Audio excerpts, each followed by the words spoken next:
তো hello guys, welcome back to মাই অতদিন হিরকে হিরকে পড়লা জল খরা বলে আমার নে ওখন ম্যাজিক দেখাইবা চল। And welcome back to my হাসি হাসি পেট ব্যথা ব্লগ। আজকে সুবর্ণরেখা নদী মনে হয় চ্যাপ্টা হয়ে গেছে, কারণ একটা বড় গুটগুটি গাড়া হয়ে গিয়েছিল এখানে। একদিনও বিরিয়ানি খাওয়া হয়নি, ভাবছি কোনটা চুরি করবা কিন্তু পারা গেল না। ওই জন্য ঘরে এসে ঝপাক করে ঝাম মারি দি করে একটা পেহরা খাই লিলি। গালটা অনেক উঁচাই হইল, ঝুলি মুলি করে মোটামুটি পেহরা পারতেই হবে। পেহরা গাছে সাত থাইলে না পুরো চমচম।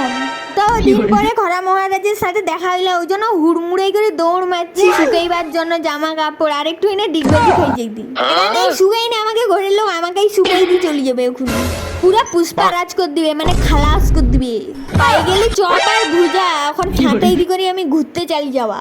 যে সে মেয়ে নয়লার কটিলাই কেরর মালা আমাকে টাকলা করার ধান্দায় সে উঠছে, আমি বুঝি পাচ্ছি। কেন কতকে আমার চুল ছিঁড়ে দিচ্ছে, ওই জন্য মালটাকে নামকেই দিছি। আর এটা আমাদের গ্রাম দেখিল কতটা সুন্দর। আমাকে তো শহরের থেকে আমার গ্রাম বেশি ভালো লাগে। তোমার কি ভালো লাগে কমেন্ট করে জানাইবো। আর কে কাহিনী করে ভিডিও দেখো বলিয়া যাইবে। আজকে ভিডিওটা এই পর্যন্তই থাইলা, টাটা।